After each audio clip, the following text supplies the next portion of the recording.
Hello. See student, in today's lecture we will discuss that about the solution of simultaneous equations by using matrices. मग यामध्ये आपण काल पाहिली होती reduction method. आज पाहूयात इन्व्हर्जन मेथड. मग इन्व्हर्जन मेथड म्हणजे काय? इन्व्हर्जन म्हणा किंवा इन्व्हर्शन म्हणा, what is the meaning of that?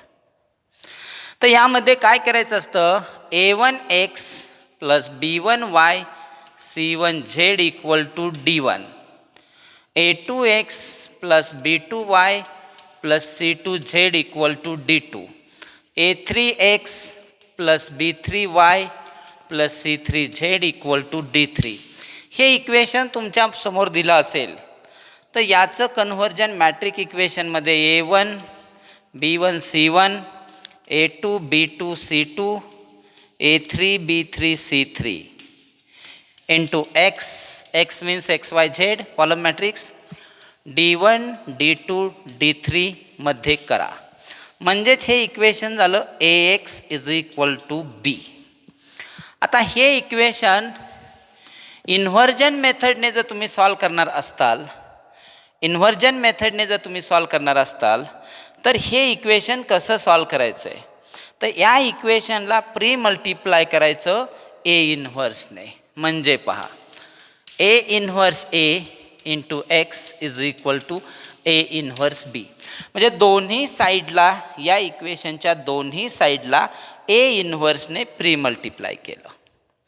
असं केल्यानंतर याचा बेनिफिट काय झाला, A into A inverse into A means I equal to A inverse B. It means I into X. पण तुम्हाला माहिती आहे आय इंटू एक्सचा आन्सर एक्सच येणार, कारण I means unit matrix, one सारखी बिहेवियर. वनने कोणालाही मल्टिप्लाय केलं तर ज्याला मल्टिप्लाय करतात तोच आन्सर येतो. म्हणजे इथं एक्स, ए इन्व्हर्स इंटू बी हा झाला फॉर्म्युला. मग तुम्ही तो फॉर्म्युला सिम्प्लिफाय केला तर एक्स म्हणजे एक्स वाय झेड आणि ए इन्व्हर्स बीचा आन्सर असं येईल काहीतरी पी क्यू आर. आणि मग तुम्ही इक्वेट केले तर X is equal to P, Y equal to Q, Z equal to R. Answer complete. म्हणजे पहिली step convert in A X is equal to B form. दुसरी step obtain this relation X is equal to A inverse B. Direct हे relation लिहिलं तरी चालेल, एक्झाममध्ये ह्या मधल्या स्टेप करण्याची गरज नाही. X is equal to A inverse B. पण त्यासाठी मग अगोदर ए इन्व्हर्स फाइंड आउट करून घ्या आणि ए इन्व्हर्स बीचा आन्सर शोधा. एक्स वाय झेडचे आन्सर्स मिळतील. पहा एकदा.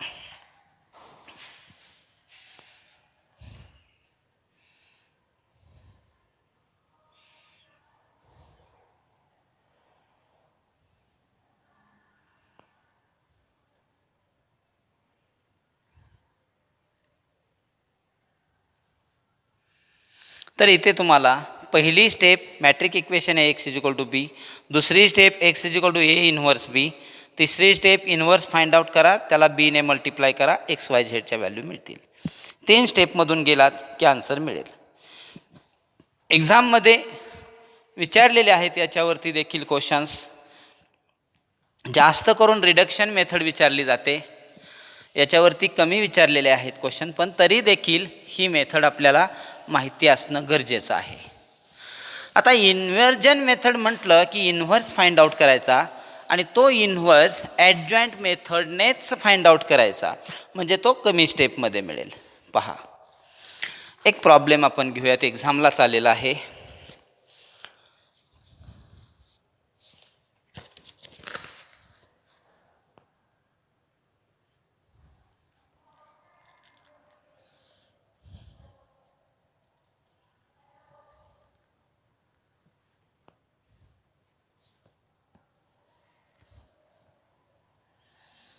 बाय रिडक्शन मेथडनेच विचारलेले आहेत बहुतेक करून सर्व प्रॉब्लेम त्यांनी.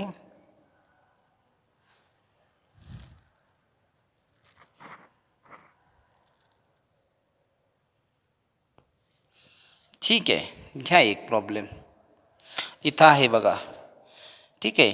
सॉल्व द इक्वेशन 2x लिहा. 2x plus 5y plus 1 equal to 0. x plus y equal to 1 by inversion method. By inversion method असं म्हटलेलं आहे. आता हे तर फार इझी एक्झाम्पल दिलं त्याने. पहा गिव्हन हे 3x3 नाही 2x2 मॅट्रिक्समधलं एक्झाम्पल आहे.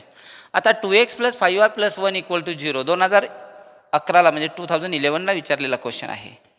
पहिल्यांदा इक्वल टू कॉन्स्टंट फॉर्ममध्ये लिहिले पाहिजे दोन्ही equation. So 2x plus 5 is equal to -1, x plus y equal to 1. हे इक्वेशन्स लिहिले.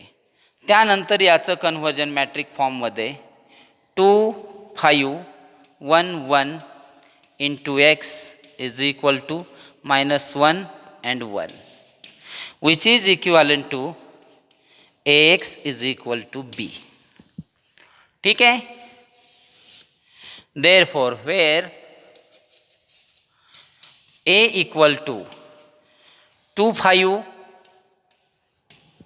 1, 1, x is equal to xy and b equal to -1, 1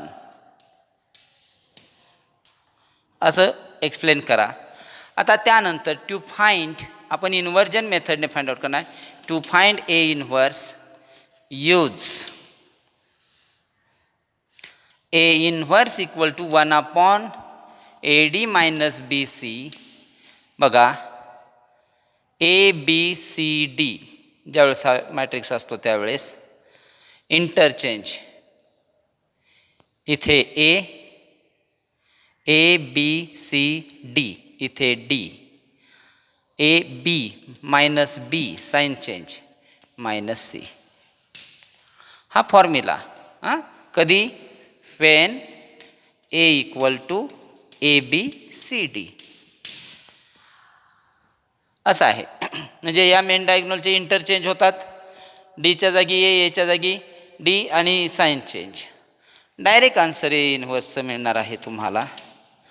A determinant जर फाइंड आउट केला 2 - 5, 2 - 5 -3 म्हणजे 1/-3 इन डिटर्मिनंट इन मॅट्रिक्स.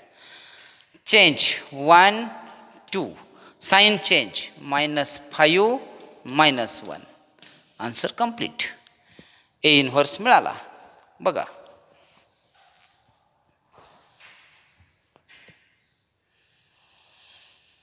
बघा पहिल्यांदा काय केलं. दिलेलं equation 2x plus 5y plus 1 equal to 0 होतं. ते 2x plus 5y equal to -1 या फॉर्ममध्ये कन्वर्ट केलं आहे. कारण इक्वल टू कॉन्स्टंट हवे असतात आपल्याला. इक्वल टू जर कॉन्स्टंट असतील तर ते इक्वल टूच्या फॉर्ममध्ये RHSमध्ये. नंतर दोन्ही इक्वेशन्स XY LHSला XYच्या टर्म LHSला कॉन्स्टंट RHSला फॉर्ममध्ये घेतले. नंतर मॅट्रिकमध्ये कन्वर्ट केलं. AXBचं मिनिंग लिहिले आणि आता एचा इन्व्हर्स फाइंड आउट करण्याला फॉर्म्युला यूज केला आणि आता एचा इन्व्हर्स मिळाला आहे.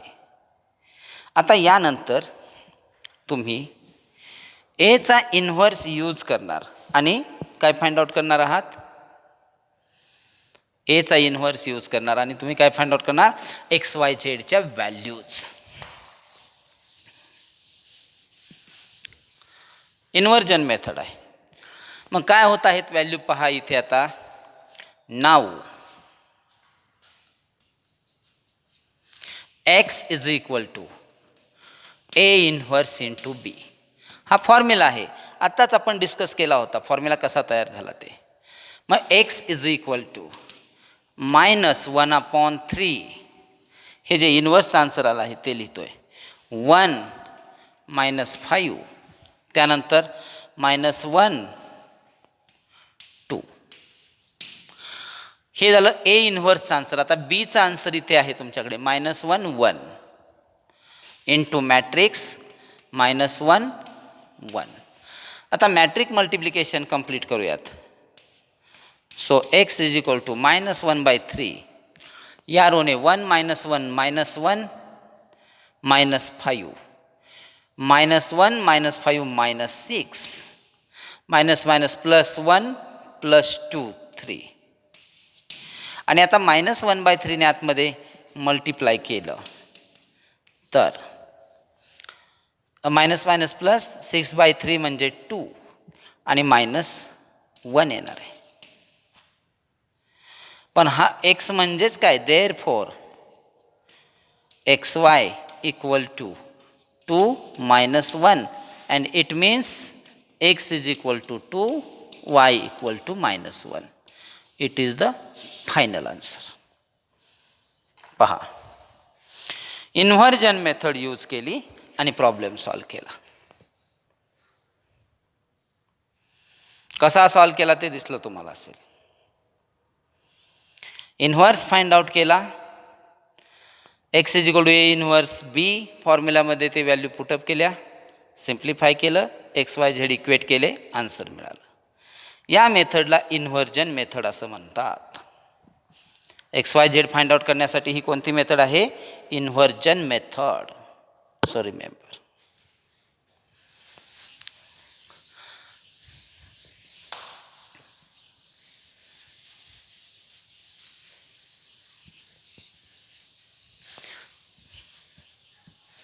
अजून एक प्रॉब्लेम आपण घेऊयात. आता तुम्ही सर्व एक्झामला आलेले प्रॉब्लेम सॉल्व करायचे आहेत असाइनमेंटमध्ये.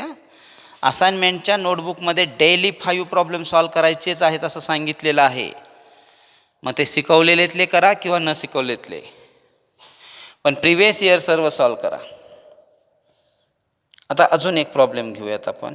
पहा, हे इक्वेशन आहे, x + 2y + 3z equal to 0, 2x + 3y + z equal to 4, 4x + 5y + 4z equal to 15. आणि आता तुम्ही हा सॉल्व करा. याला रिडक्शनने सॉल्व करा म्हटले, पण आपण इन्व्हर्जनने सॉल्व करूयात. ठीक आहे. तर आता मी बाकीचा पार्ट काय लिहित बसत नाही, डायरेक्ट सॉल्व करायला सुरुवात करतो. ए काय येणार आहे पहा, 1 2 3 2 3 1 4 5 4, हा ए आला. आता याचा इन्व्हर्स फाइंड आउट करायचा आहे. त्याच्या अगोदर मी मायनॉर फाइंड आउट करतो. मायनॉर कोफॅक्टर ॲडजॉइंट इन्व्हर्स या मेथडने आपण जाणार.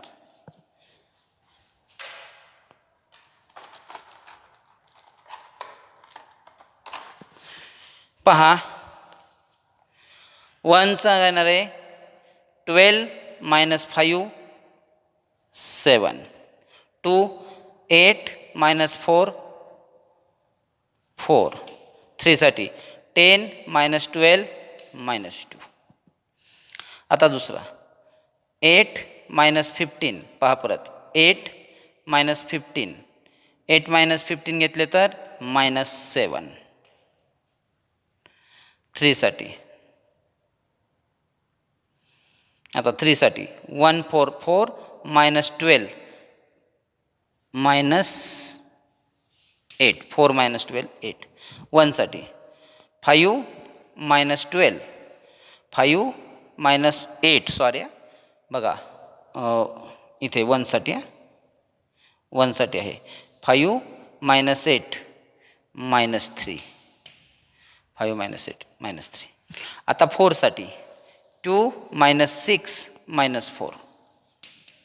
5 साठी 1 - 6 1 - 6 -5. आणि आता 4 साठी 3 - 4 -1. झालं, मायनॉर मिळाला. आता मायनॉर मिळाल्यानंतर कोफॅक्टर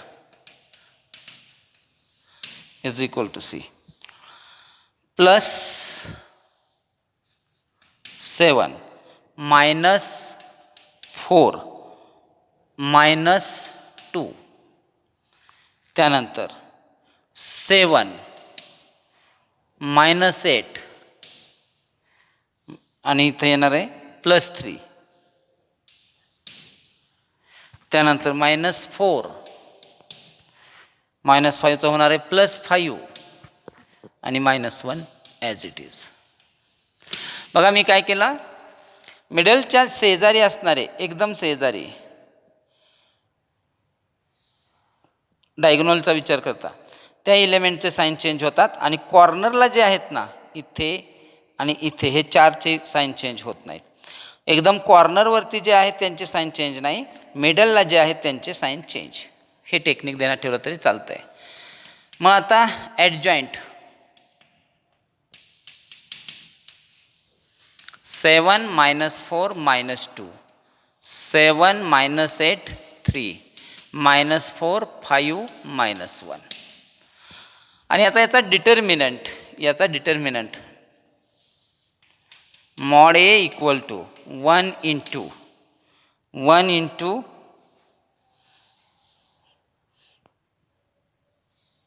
7 minus 2 into 4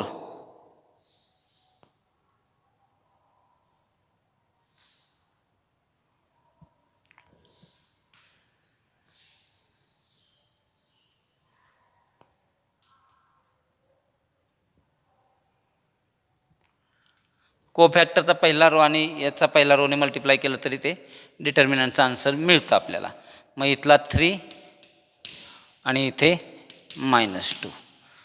आता याचा आन्सर काय येते बघा, 7 -8 -6. मग याचा आन्सर येते -7. म्हणजे हे मग इथे येणार आहे आता इन्व्हर्स मिळणार आहे तुम्हाला.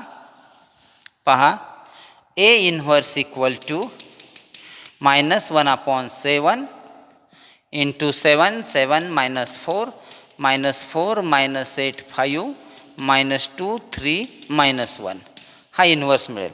आणि आता पुढे तुम्ही करा आता x = A इन्व्हर्स B. आत्ता सांगितलं होतं त्या पद्धतीने आणि कंप्लीट करा प्रॉब्लेम. आता हा राहिलेला पार्ट तुम्ही होमवर्कला करा. ठीक आहे.